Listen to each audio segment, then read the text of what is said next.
How Henry Tudor seized the English throne. The rise of the Tudors, blood, betrayal, and a gamble for the throne.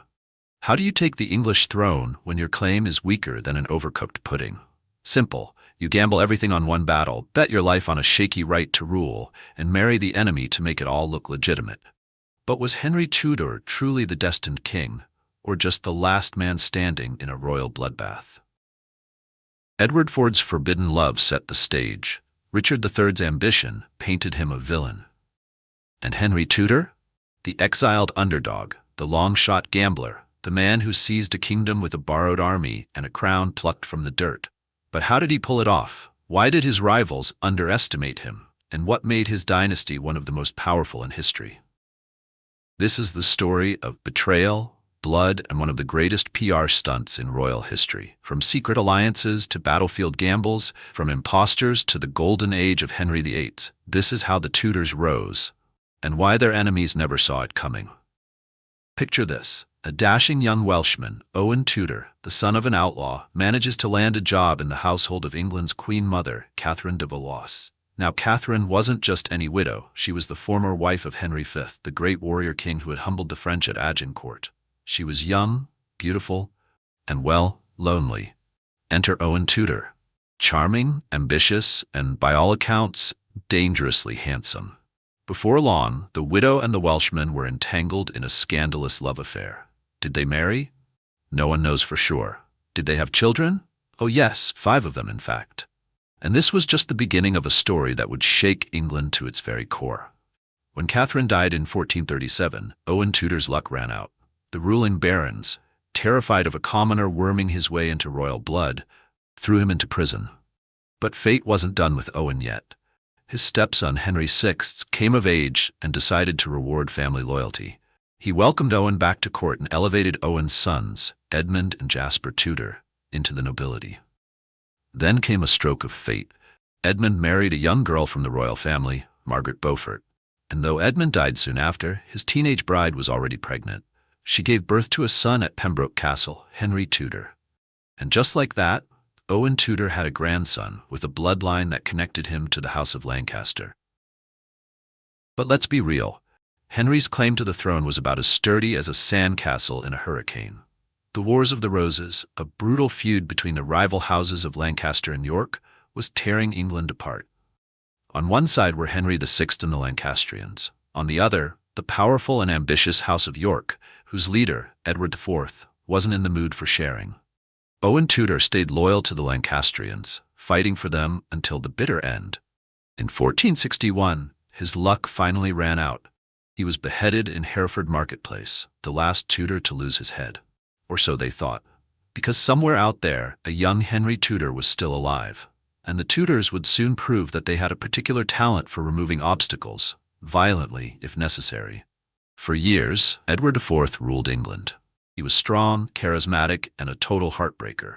But his downfall wasn't war or treason, it was love. Edward had a habit of making terrible choices when it came to women. First, he secretly married a widow named Eleanor Butler. Then a year later, he did it again, this time with Elizabeth Woodville. And this wasn't just any secret marriage. It was a full-blown, public, scandalous love match. A king marrying a commoner? Unthinkable. The English nobility exploded with fury.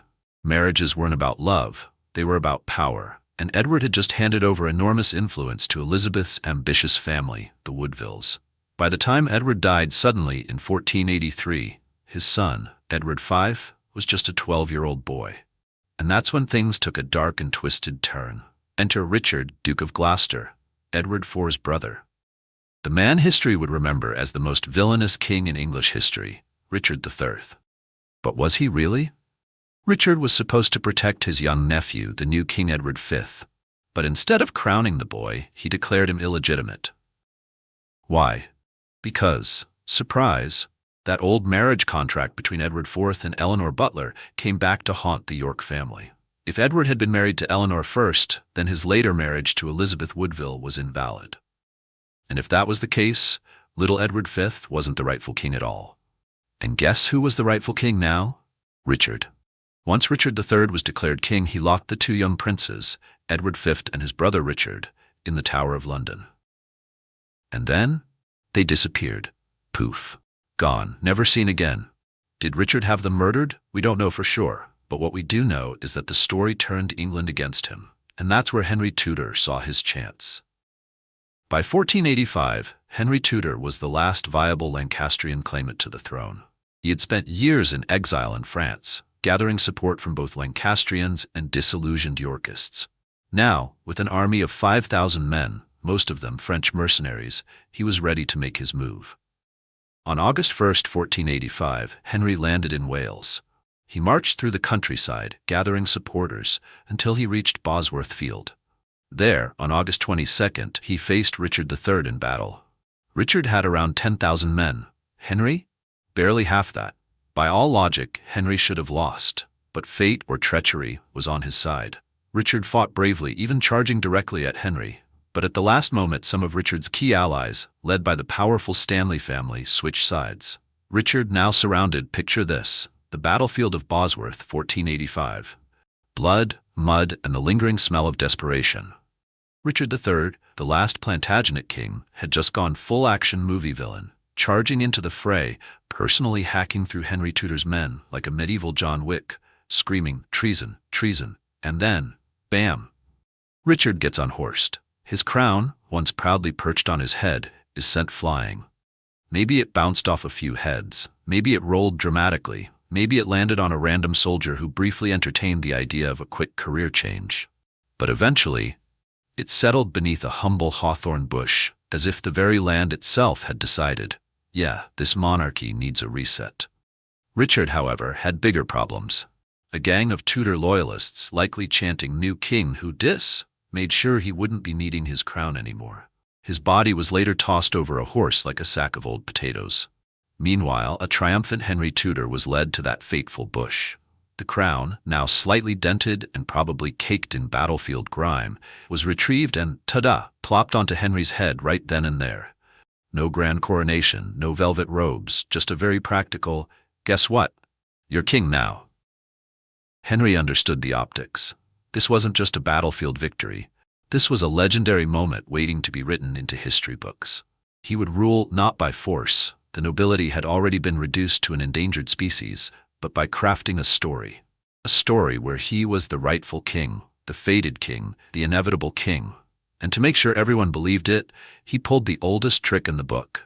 He rewrote history. There was one teeny-tiny, inconvenient problem.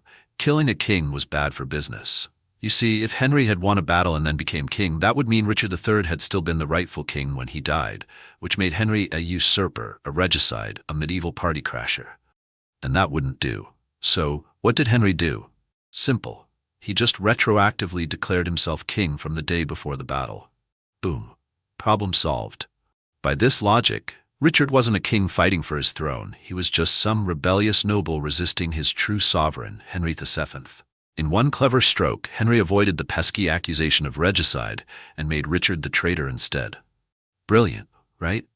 History is written by the winners, especially when they rewrite it themselves.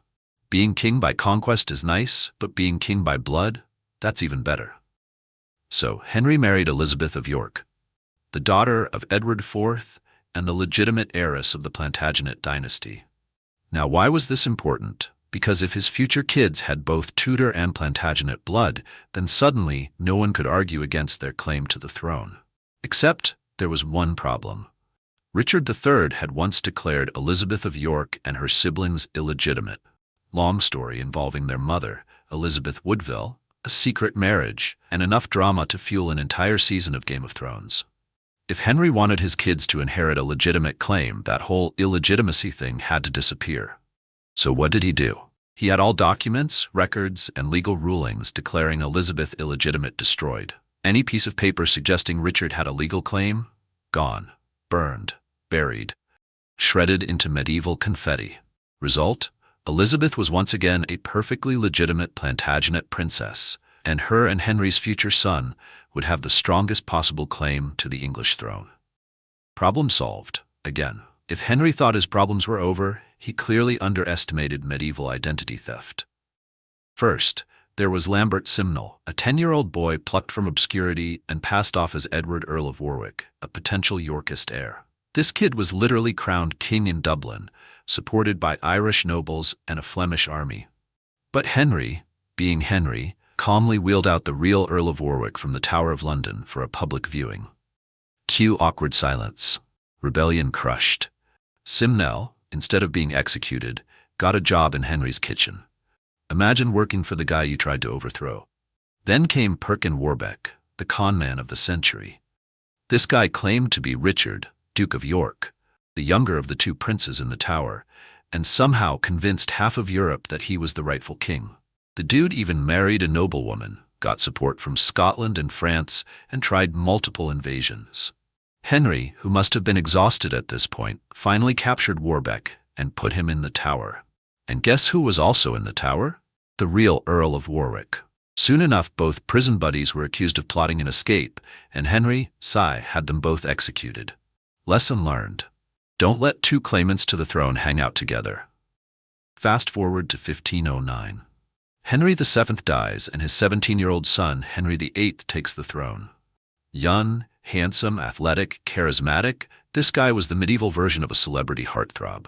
His first move? Marry Catherine of Aragon, his dead brother Arthur's widow. Yes, the Bible was weird about this, but the Pope said, sure, go ahead. But when Catherine failed to produce a male heir, Henry went full main character mode and decided that he needed a divorce. Problem? The Pope said, nope. So Henry did what any rational king would do. He broke away from the Catholic Church, declared himself supreme head of the Church of England, and dissolved all monasteries. Boom. England was now officially Protestant, and all because Henry wanted a new wife. Next, he married Anne Boleyn, who promptly gave birth to another girl, Elizabeth. Henry, unimpressed, soon grew tired of Anne. Enter a trumped-up charge of adultery, a show trial, and oops, Anne's head was rolling down the Tower Green.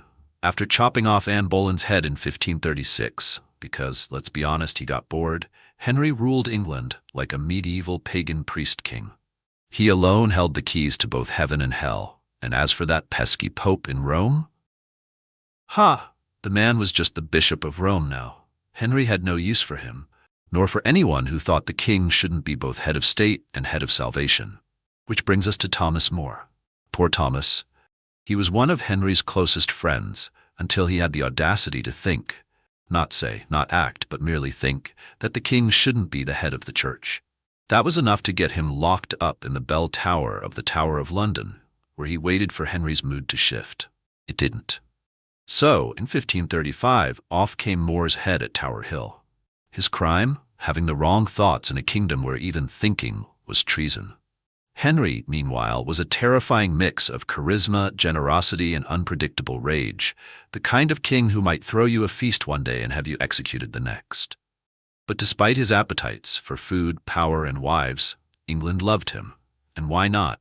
He had finally gotten what he always wanted, a son and heir, Edward VI, by his third wife, Jane Seymour. A church of his own where he made the rules, and an ulcerated pussy stinking leg wound that would soon turn him into the angriest man in Europe. Jane Seymour died in childbirth, but Henry was too busy fighting off foreign plots to mourn for long. The Catholic world, led by the now relevant Pope, was not thrilled about Henry's new Protestant England, and rumors swirled of an invasion. Henry needed allies. And so, in 1540, he married a German princess, Anne of Cleves. Henry was 48, fat, ulcer-ridden, and increasingly paranoid. His new wife, Anne of Cleves, was 23, German, and according to Henry, a Flanders mare. The problem? She stank, or so Henry claimed. She also wasn't what he expected. Henry, ever the romantic, had sent his court artist Hans Holbein to paint Anne's portrait before the marriage. Holbein, eager to keep his head on his shoulders, painted her a little too flatteringly. When Anne arrived, Henry took one look at her and stormed off in disgust. He complained that she was ugly, smelled bad, and lacked all the graces of a proper queen. Because, of course, Henry himself was an absolute vision of masculinity at this point. The marriage lasted 6 months before Henry found a loophole. Anne had a pre-contract with another suitor, so technically their marriage was never valid. Who took the blame for this disaster? Thomas Cromwell, the mastermind of Henry's Protestant Reformation and the man who arranged the marriage. Henry was furious, and when Henry was furious, heads rolled. Cromwell was executed. Anne was given a generous divorce settlement and happily lived out her days in England. Henry wasted no time finding another wife. Henry's next wife, Catherine Howard, was young, beautiful, and very, very interested in sex. Henry, who was now obese, smelly, and prone to fits of rage, was thrilled. He thought he had found a rose without a thorn. Unfortunately for Henry, Catherine had a past.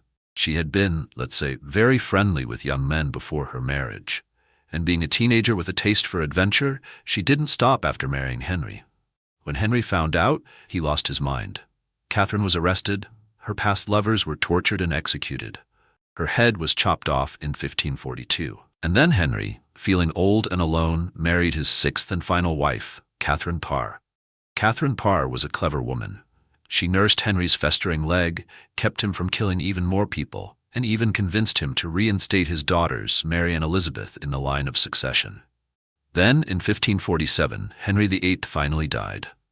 His 9-year-old son, Edward VI, became king. And despite his youth, Edward was far more Protestant than his father. Edward's England was strict, cold, and religiously radical. Priests could marry. Latin Mass was abolished. Edward was a little boy with an obsession for theology and a disturbing willingness to sign death warrants. Unfortunately for Edward, he didn't live long. By 1553, at age 15, he was dying, and England faced a succession crisis. Before he died, Edward was convinced that his Catholic sister Mary would ruin everything. His advisor, John Dudley, Duke of Northumberland, had an idea. Instead of Mary, why not crown Lady Jane Grey, his Protestant cousin? Jane had zero interest in ruling, but that didn't matter. She was declared queen. Mary was furious. She gathered an army and marched on London. And the people, they cheered for her.